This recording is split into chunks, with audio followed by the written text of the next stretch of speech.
Maoist నేత మల్లోజుల వేణుగోపాల్ అలియా సోను వనం వదిలి జనంలోకి వచ్చారు. 1980లో ఉన్నటువంటి తెలంగాణకు ఇప్పటి తెలంగాణకు తేడా ఉందన్న ఆయన అప్పట్లో దొరల గడీలు కూల్చి దొరతనానికి ఘోరీ కట్టమన్నారు. ఆ తర్వాత వచ్చిన మార్పులు ప్రజలను అడిగితే తెలుస్తోందన్నారు. మమ్మల్ని వ్యతిరేకిస్తున్న కొంతమంది తీర్మానం చేశారండి. 2025 ఆగస్టు మొదటి వారంలో ఆ తీర్మానం చేశారు. మిగతా వాళ్ళందరం 3 భాగాలకు విడిపోదాం. ఒక భాగం బయటికి ఎక్కడ అవకాశం ఉంటే అక్కడ పోయి తలదాచుకోవాలి. రెండో భాగం పొరుగు ప్రాంతాల్లోకి, పరిసర ప్రాంతాల్లోకి, అటు గోందియా కావచ్చు, బాలఘాట్ కావచ్చు, లేదా ఇటు గరియాబంద్ కావచ్చు, ఇటు వెళ్ళాలి. చాలా చిన్న కొద్ది మంది మాత్రం ఆ దండకాండలో ఉండాలని కామ్రేడ్ దేవ్జీ నాయకత్వంలో, హిడుమ నాయకత్వంలో ఒక నిర్ణయం తీసుకున్నారు. నేను ఈ నిర్ణయాన్ని అక్కడనే వ్యతిరేకించానండి. ఇది ఆత్మహత్యా సదృశ్యమైన నిర్ణయం. ఎందుకంటే ఎక్కడ పోయి బతుకుతారు, ఎవరు బతుకుతారు, ఎవరు కాపాడుకుంటారు?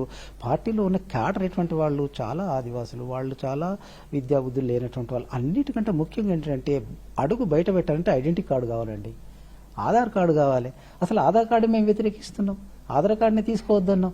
అసలు నీకు ఐడెంటిటీ లేకుండా నువ్వు ఎక్కడికి పోగలుగుతావు, ఎక్కడ ఉండగలుగుతావు, నీ అస్తిత్వం ఏంటి, ఎవరు ప్రశ్నిస్తున్నావు, ఏం చెప్తావు? అసలు ఒక ఇడుమ ఈరోజు ఎందుకు ఆ రకంగా అమరుడు కావాల్సి వచ్చింది?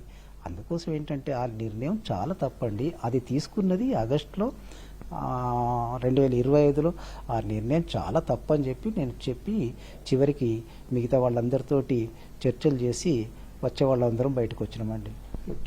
కాబట్టి బయటకు వచ్చిన తర్వాత ఉండే సమస్యలన్నీ ఉంటుంటాయి. కాబట్టి అందరం కలిసిన తర్వాత అందరం మాట్లాడుకొని మీలాంటి వాళ్ళందరి ఆలోచనలు, విమర్శలు మీతో కూడా సంప్రదించుకొని, సమాజంతో సంప్రదించి భవిష్యత్తు మార్గాన్ని నిర్ణయించుకోవాలని ఉందండి. సాయుధ పోరాట విరమణ నిర్ణయం ఏదైతే ఉందో ఇది నేను మా పార్టీ పనుల రీత్యా ఒరిస్సా వెళ్ళినప్పుడు ఇక్కడ మా పార్టీ జనరల్ సెక్రటరీ బసవరాజు గారు, తర్వాత ఆయనతో ఉన్నటువంటి సతీష్ గారు, వీళ్ళు తీసుకున్నటువంటి విషయం నేను ఒరిస్సా నుంచి వచ్చిన తర్వాత చాలా స్పష్టంగా నాకు తెలిసింది.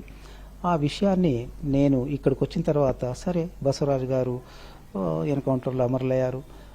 దాంతో ఆయన ఒక మంచి నిర్ణయం తీసుకున్నప్పుడు దాన్ని వదిలిపెట్టడం సరైనది కాదు. నేను ఈ అవగాహనతో ముందు నుండే ఉన్నాను. అంటే 2024 నవంబర్ నుంచే నేను ఈ అవగాహనతో ఉన్నాను. కాబట్టి సరే వాళ్ళు దేరాయ దురస్థాయ అంటారు.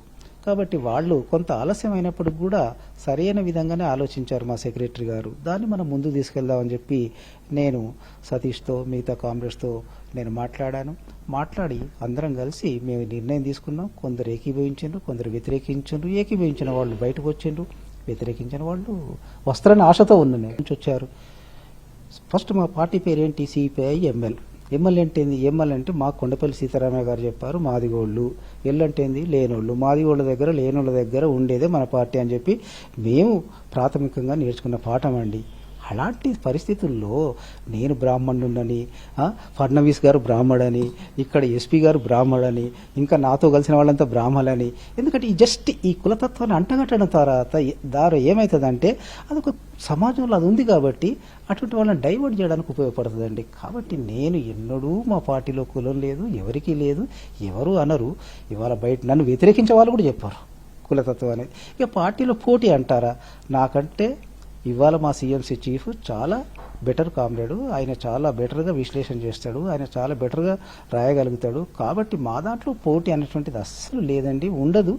ఎవరి క్షేమత, ఎవరి కెపాసిటీస్ ఏంటి అనేటువంటి దాన్ని ఆధారపడి, ఎవరి ఎలిజిబిలిటీస్ ఏంటి, ఎవరి కంట్రిబ్యూషన్ ఏంటి అనేటువంటి ఆధారపడి పార్టీ క్యాడర్లు ఎంచుకుంటారండి.